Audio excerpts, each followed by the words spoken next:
내 하나님 여호와께서 내게 기업으로 주어 차지하게 하실 땅에 네가 들어가서 거기에 거주할 때에 네 하나님 여호와께서 네게 주신 땅에서 그 토지의 모든 소산의 만물을 거둔 후에 그것을 가져다가 광주리에 담고 네 하나님 여호와께서 그의 이름을 두시려고 택하신 곳으로 그것을 가지고 가서 그때의 제사장에게 나아가 그에게 이르기를 내가 오늘 당신의 하나님 여호와께 아뢰나이다. 내가 여호와께서 우리에게 주시겠다고 우리 조상들에게 맹세하신 땅에 이르렀나이다 할 것이요. 제사장은 네 손에서 그 광주리를 받아서 내 하나님 여호와의 제단 앞에 놓을 것이며 너는 또 내 하나님 여호와 앞에 아뢰기를 내 조상은 방랑하는 아람 사람으로서 애굽에 내려가 거기에서 소수로 거류하였더니 거기에서 크고 강하고 번성한 민족이 되었는데 애굽 사람이 우리를 학대하며 우리를 괴롭히며 우리에게 중노동을 시키므로 우리가 우리 조상의 하나님 여호와께 부르짖었더니 여호와께서 우리 음성을 들으시고 우리의 고통과 신고와 압제를 보시고 여호와께서 강한 손과 편 팔과 큰 위엄과 이적과 기사로 우리를 애굽에서 인도하여 내시고 이곳으로 인도하사 이 땅 곧 젖과 꿀이 흐르는 땅을 주셨나이다. 여호와여 이제 내가 주께서 내게 주신 토지 소산의 만물을 가져왔나이다 하고 너는 그것을 네 하나님 여호와 앞에 두고 네 하나님 여호와 앞에 경배할 것이며 네 하나님 여호와께서 너와 네 집에 주신 모든 복으로 말미암아 너는 레인과 너희 가운데 거류하는 객과 함께 즐거워할지니라. 아멘. 오늘 제목은 네가 거기 거주할 때입니다. 1절 말씀을 한번 보십니다. 1절에 이렇게 말합니다. 네 하나님 여호와께서 네게 기업으로 주어 차지하게 하실 땅에 네가 들어가서 거기에 거주할 때에 하나님이 이스라엘 백성들을 약속의 땅에 보내주실 것인데 1절 말씀을 보니까 어떻습니까? 그 땅에 지금 들어가 있는 상태입니까? 아직 들어가지 않았습니까? 아직 약속의 땅에 들어가지 아니한 그 때입니다. 여기에서 말하는 약속의 땅이 어딘가 하면 지금 신명기 이 내용에서부터 약 500년 전에 아브라함에게 주신 약속의 말씀이 있습니다. 젖과 꿀이 흐르는 가나안 땅을 약속하셨습니다. 아직 들어가지 아니한 그 땅에 대해 하나님께서 또 말씀합니다. 아직 들어가지 않은 땅이지만 언젠가는 들어가게 될 것인데 그 땅에 들어가게 된다면 너희들이 해야 할 일들이 있는데 그 일들에 대해서 지금 말해주는 것입니다. 원문 성경에 보면 그 땅을 얻게 되는도 아니고 얻을 땅도 아니고 얻는 땅이다라고 그렇게 원문 성경에는 나와 있습니다. 이 말의 의미가 뭔가 하면 그 땅에 그냥 가기만 하면 된다는 그런 뜻이 아니라는 것입니다. 그럼 어떻게 해야 되는가? 하나님께서 분명히 그 땅을 너희들에게 주겠다라고 약속을 했는데 하나님만 약속한다고 되는 것이 아니라 너희들이 그 땅을 차지하도록 노력을 해야 된다는 그런 뜻입니다. 하나님이 말씀하신 것을 지키며 살아가며 노력해서 그 약속한 것을 받아내도록 하라는 것입니다. 그 약속의 말씀이 이스라엘 백성들의 죄로 인해서 아니면 하나님의 이 약속의 말씀을 믿지 못함으로 인해 성취되지 않을까 조심하라는 것입니다. 이것을 우리는 분명히 알고서 신앙생활을 해야 합니다. 분명한 것은 이것입니다. 여러분들이 신앙생활 할 때에 하나님이 전적으로 일하시는 것이 있는가 하면 여러분들이 일해야 되는 것이 있습니다. 자, 고3 학생이 있습니다. 교회 나와서 열심히 예배합니다. 그리고 기도는 하나님 이번 시험 좋은 성적 나게 해주세요 하면서 공부를 안 합니다. 이게 되는 것입니까? 안 되는 것입니까? 안 되는 것입니다. 이거 구분해야 됩니다. 신앙생활을 좀 이상하게 생각하시는 분들이 계시는데 그게 아닙니다. 우리는 창조된 아니 피조된 창조 동력자입니다. 뭐 한자를 써서 죄송합니다만은 우리는 하나님에 의해서 만들어진 새로운 것을 만드는 동력자라는 사실입니다. 이해되시면 아멘 하십시오. 안 되는데 막 아멘 하고 계시는 것 같은데 중요한 거는 뭡니까? 내 의지가 필요하다는 겁니다. 네가 낫고자 하느냐 하면 낫고자 하면 어때요? 아유 하나님 알아서 하시겠죠. 그건 신앙이 아닙니다. 그게 아니라는 거예요. 지금 말하는 것은 내 의지, 내가 하고자 하는 거, 약속의 땅을 내가 너희들에게 주겠다 하면 줄 줄로 알고 입 벌리고 감나무 밑에서 입 벌리고 기다리는 겁니까? 아니면 감나무에 뭐 약도 치고 걸음도 주고 하는 겁니까? 뭡니까? 걸음도 주고 약도 치고 사람이 할 수 있는 거 하라는 겁니다. 오늘 본문의 내용이 그것입니다. 그래서 우리는 예수 믿고 살아가면서 어떤 장애물이 있다 그러면 하나님 있는데 내가 왜 이래? 이런 것이 아니라 불평불만할 것이 아니라 매주일마다 우리는 외치는 것처럼 이 산지를 내게 주소서라고 하는 것처럼 찾고 구하고 두들기면서 하나님 인도하시는 그 길로 나아가야 되는 것이 신앙이라고 말하는 것입니다. 오늘 맥주 감사주일은 우리 집사님 기도하신 대로 올 1월부터 6월까지 살아오면서 하나님이 주신 은혜에 감사하는 날이고 정확히 말하면 첫 열매를 드리는 날인데 맥이 무슨 맥입니까? 보리인데 실제는 밀입니다. 성경적으로 하면 밀이죠. 그래 맥주가 아니고 누구는 밀은 또 한자로 뭡니까? 누구를 바꿔야 된다고 주장하는 사람이 있는데 근데 우리하고 직접적으로 맞지는 않습니다. 그럼 맥주가 뭐냐? 감사하는 날. 그냥 하나님 앞에 감사하는 날로 오늘 드리면 되겠습니다. 근데 나는 감사할 일이 없는데 무슨 감사주일이냐라고 생각하는 분도 계시고 그렇게 말씀하는 분이 계십니다.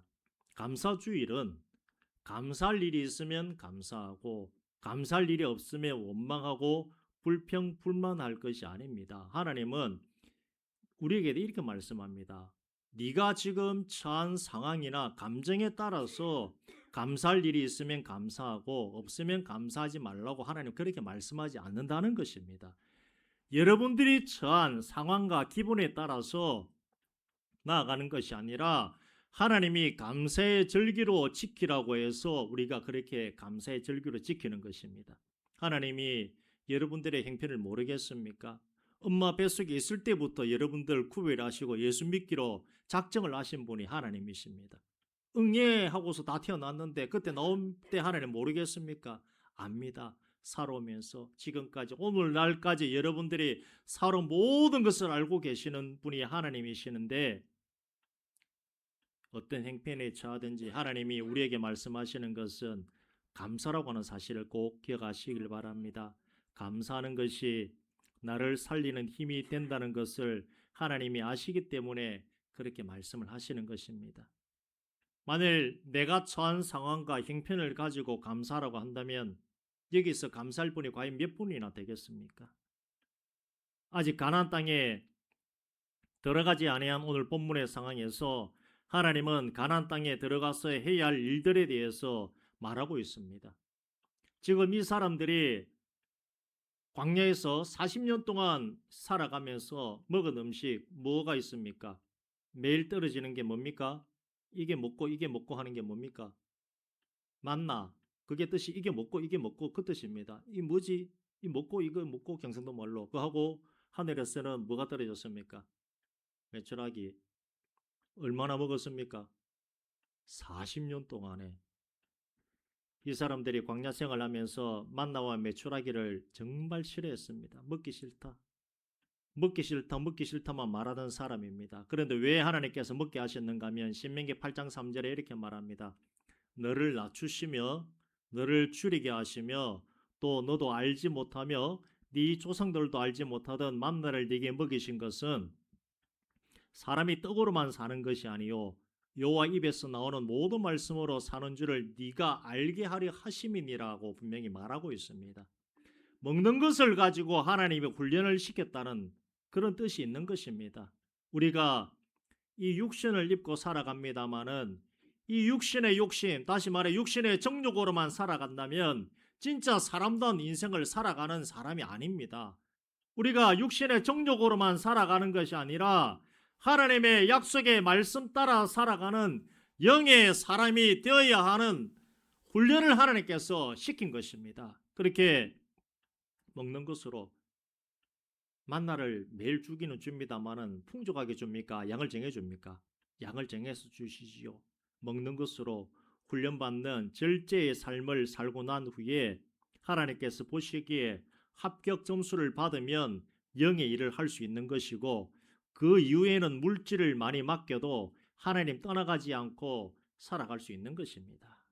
지금은 만나와 메추라기만 먹고 살아가는 사람들에게 앞으로 들어가게 될 약속의 땅 가나안에 대해 말씀해 주시면서 제일 먼저 그 땅에 들어가서 해야 할 일이 무엇인지 알려주십니다. 2절에 보시면 토지 소산의 만물을 거두어서 성소에 나아가 제사장에게 주어 하나님께 드리도록 합니다.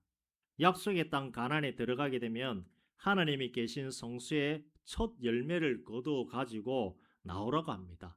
그리고 3절 보시길 바랍니다. 3절에 이렇게 하라고 나옵니다. 3절 보십니다. 그때에 제사장에게 나아가 그에게 이르기를 내가 오늘 당신의 하나님 여호와께 하려나이다. 내가 여호와께서 우리에게 주시겠다고 우리 조상들에게 맹세하신 땅에 이르렀나이다 할 것이요. 그렇게 하면 제사장은 그 광주리를 받아서 하나님의 제단 앞에 놓게 됩니다. 그 이후에 또 해야 할 일이 있습니다. 그 내용은 5절 이하입니다. 5절 보십니다. 너는 또 내 하나님 여호와 앞에 아뢰기를 내 조상은 방랑하는 아람 사람으로서 애굽에 내려가 거기에서 소수로 거류하였더니 거기에서 크고 강하고 번성한 민족이 되었는데 애굽 사람이 우리를 학대하며 우리를 괴롭히며 우리에게 종노동을 시키므로 하면서 11절까지 쭉 내려갑니다. 과거에 있었던 일들을 계속해서 제사장 앞에 아뢰는 것인데, 과거에 있었던 일들은 지금 이스라엘 백성들이 아니라 그들 조상들입니다.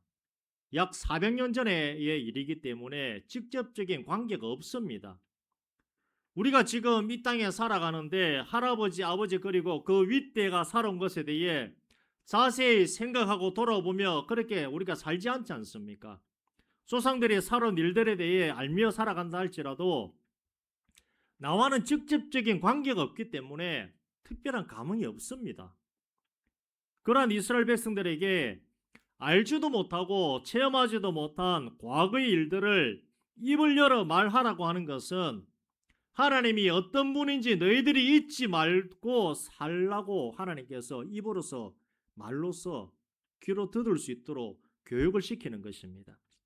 지금으로부터 400년 전이면 우리가 어떤 시대입니까? 조선시대이죠. 우리식으로 하자면 이렇게 말해야 할 것입니다.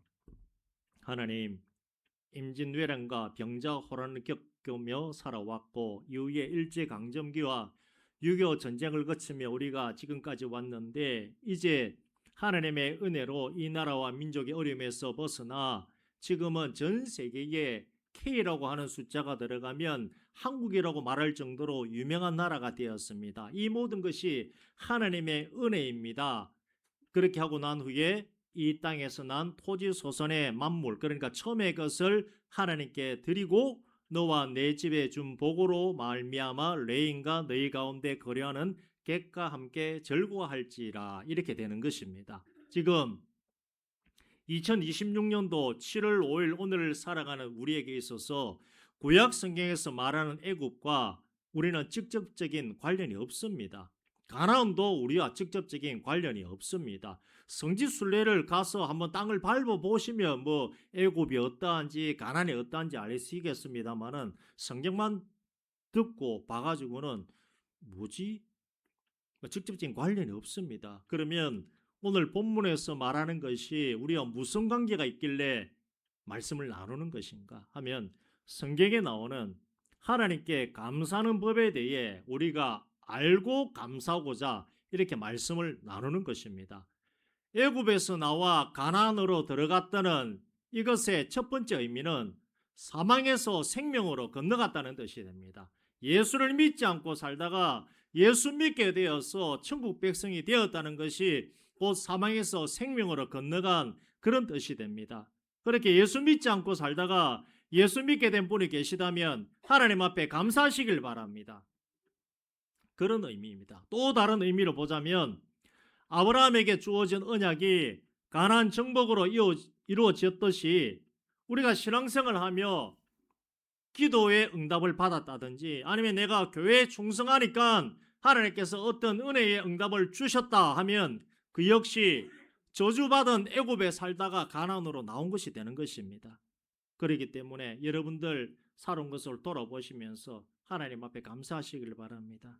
지금 살아가는 이 순간에 대해서 감사하시길 바랍니다.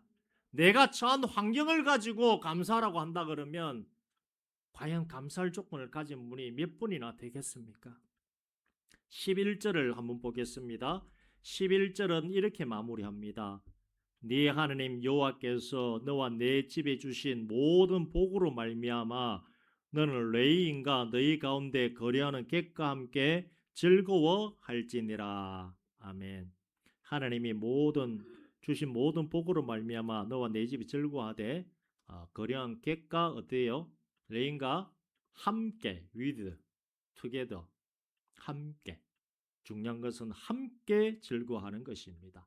첫 열매를 가지고 나온 사람이 혼자 아이고 하나님이 나에게 이 복을 주셨네 혼자서 떠들고 감사하는 것이 아니라 옆에 사람들과 함께 감사하는 것입니다. 레이는 그런데 어떤 사람인가? 레이지파 사람은 하나님으로부터 땅을 기업으로 받지 못했던 사람입니다. 다시 말해 소유가 없는 사람입니다. 기업이 없는 사람입니다. 여러분들은 직장을 가지고 일을 하지만 목사는 돈 벌 직장이 없습니다. 교회에서의 업무가 그냥 직업인 사람입니다. 무언가 일을 해서 돈 많이 벌어보겠다라고 하는 목적을 가질 수도 없는 자리가 목회자의 자리입니다. 여러분들이 소득이 많아서 헌금 많이 하게 되면 그 헌금 따라 사례도 올라가고 헌금이 줄어들면 사례도 내려가는 그런 형편에 있는 사람이 목회자의 자리입니다. 여러분들은 돈 많이 벌어보겠다고 연구해서 저금도 하고 주식도 하고 땅도 사고 그렇게 살아가지만 목사는 그런 거 생각하는 게 자체가 은혜가 안 되고 죄가 되는 자리입니다. 레이지파의 기업은 뭔지 아십니까? 땅이 아니라 하나님 그분이 기업입니다. 교회를 통해서 나오는 녹을 받아서 먹고 사는 사람이 목회자입니다. 구체적으로 한번 말씀드려봅니다. 왜 말씀드리는가 하면 오늘 수료식이 있기 때문에 제가 그냥 생각이 나서 말씀드립니다만은 구체적으로 목사 사례는 어디서 나옵니까? 헌금이 어디에서 나옵니까? 예, 권사님 맞습니다. 11조에서. 그게 11조 내는 의미가 그겁니다.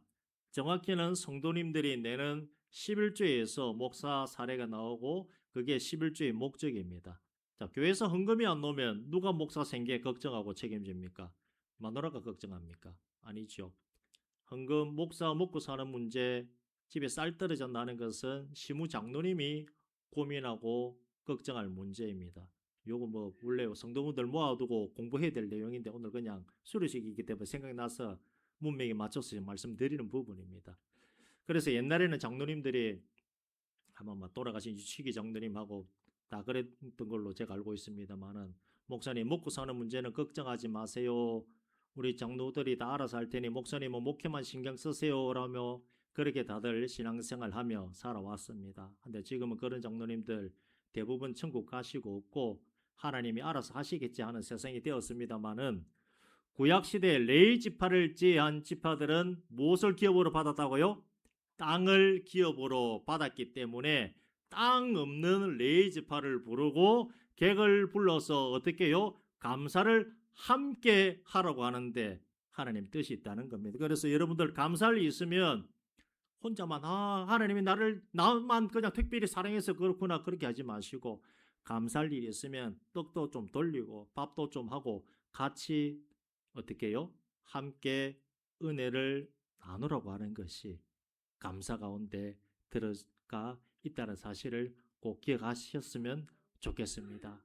첫 열매를 하나님께 드리라 분명히 그렇게 말하고 있습니다. 객은 이스라엘 사람들이 아닌 나그네입니다. 나그네는 떠돌아다니는 사람이죠. 집이 없습니다. 나보다 형편이 어려운 사람, 나보다 가진 것이 없는 사람과 함께 즐거워하라는 것이 감사의 의미입니다. 나에게 감사할 조건이 없다고 생각할 때 내 옆에 나보다 더 어려운 사람이 있을 수 있다는 생각도 해보시길 바랍니다. 여러분들이 하나님으로부터 받은 밭이 있는데 열매가 크게 없습니다. 옥수수가 뭐 별로 안 열렸습니다. 이거 감사를 못 하겠는데. 근데 옆에 있는 레이지파 한번 보세요. 레이지파는 밭이 없습니다. 그냥 감사할 아무것도 없습니다. 그 사람은. 객은요, 집도 없는 사람입니다. 그 사람을 보며 어떻게 해요? 아, 나는 감사할 게 없는 사람이 아니라 나보다 더 어렵고 힘들게 살아가는 사람도 있구나 하면서 마음을 다잡으시길 바랍니다. 하나님 지금 말씀 그렇게 하고 계십니다. 내게 주신 것이 아무리 작아 보여도 그것을 나누며 함께 즐거워할 대상이 있다면 그것이 이미 감사의 자리가 되는 것입니다. 다시 비유로 말씀드립니다. 여러분들 밭이 있는데 뭐 포도가 많이 열려야 되는데 조금 열렸습니다. 감사할 마음이 안 생깁니다. 그러나 옆에 있는 레이지파 사람은 밭도 없는 사람이고 객은 집도 없는 사람입니다. 그래도 포도 좀 열렸으니까 우리 같이 포도 먹고 감사할 마음이 안 생겨도 우리 하나님 앞에 감사합시다. 이해되시면 아멘 놔주시오. 예, 많이 열리면 또 많이 열린 대로 하나님 앞에 감사하며 나아가는 것이 감사절에 우리가 가져야 될 마음이라고 하는 것을 기억하시길 바랍니다. 맥주 감사주일은 내가 받은 은혜를 세어보는 날이기도 하지만 이것을 누구와 나눌 것인지를 생각하고 묻는 날이기도 합니다. 우리 성도님들께서는 한번 생각해 보시길 바랍니다. 지금 가나안 땅에 들어가신 것 같습니까? 제가 두 가지로 말씀드렸죠. 첫 번째는 예수를 믿지 않다가 예수 믿게 된 것도 가나안 땅에 들어간 것이고, 기도의 응답을 받은 것도 가나안 땅에 들어간 것이고, 내가 교회에 충성하였더니만 하나님이 어떤 은혜를 주셨다는 것도 가나안 땅에 들어간 것입니다. 가나안 땅에 들어가지 않은 것 같다면 이제 가나안에 들어가게 될 것입니다. 적과 꿀이 흐르고 때에 따라서 하나님이 이른 비와 늦은 비에 은혜가 있는 가나안에 들어간다면 그래서 이제는 과거와 다른 삶을 살아가게 된다면 레이 지파 사람처럼 또 객처럼 우리 성도님들 곁에 있는 그 사람들을 돌아보시길 바랍니다. 그래서 그분들과 함께 감사하고 내가 받은 것이 많다 그러면 많은 대로 감사하고 즐거워하시고 거둔 것이 적다 그러면 적더라도 함께 하나님 은혜를 나눌 수 있는 그런 정말 하나님의 마음을 품고 예수의 마음을 품고 살아가는 우리 모두가 되어지시기를 주의 이름으로 축원드립니다. 기도합니다. 제가 기도합니다. 하나님 감사합니다. 오늘 맥주 감사 주일 감사에 대해서 함께 말씀을 나누었습니다. 오늘 본문에 있는 이 사람들은 아직 가나안 땅에 들어가지 못한 상황에 있는 사람들입니다. 언제인지는 모르나 그 땅에 들어가게 될 것인데 들어가게 된다면 이렇게 해라 저렇게 해라라고 하나님께서 말씀하고 있습니다. 우리에게 있는 가난은 무엇이겠습니까? 예수 믿지 않다가 예수 믿게 된 것도 애굽에서 나와 가난으로 들어가게 된 것일 것이고 기도에 응답받은 것도 가난일 것이고 내가 하나님 앞에 충성했더니 하나님이 은혜 주신 것도 가난이 될 것입니다. 가진 것이 많고 받은 것이 많다면 그것을 나에게만 주신 복으로 생각하지 아니하고 내 옆에 있는 성경에서는 레인과 객이라고 말합니다마는 내 주위에 있는 어렵고 힘든 사람들과 함께 그 은혜를 나누고 내가 받은 것이 적더라도 나보다 더 힘든 사람들에게 나누어 주며 함께 하나님의 은혜를 나누고 즐거워하는 것이 이 감사의 절개 해야 될 일임을 오늘 우리가 보았습니다. 우리 행편이 어떠합니까? 정말 세상적 기준으로 본다 그러면 만족하지 못하고 원망하고 불평불만이 나올 수도 있으나 성경적 가치관, 신앙적으로서는 세상적인 가치관과 다르기 때문에 우리는 하나님 앞에 감사할 수밖에 없다는 것 그렇게 고백을 합니다. 우리의 생각과 행동하는 모든 것이 세상적 가치관에서 벗어나 이제 하나님의 사람답게 온전히 살아갈 수 있는 그 은혜의 종들의 삶이 되어줄 수 있도록 하나님 함께하여 주시옵소서. 나보다 더 힘들고 연약하고 그렇게 살아가는 자들이 있다는 것 항상 알게 하시고 범사에 감사하고 쉬지 말고 기도하고 그렇게 나아갈 수 있는 우리 모두가 되어줄 수 있도록 하나님 인도 역사하여 주시옵소서. 예수님 이름으로 기도드리옵나이다. 아멘.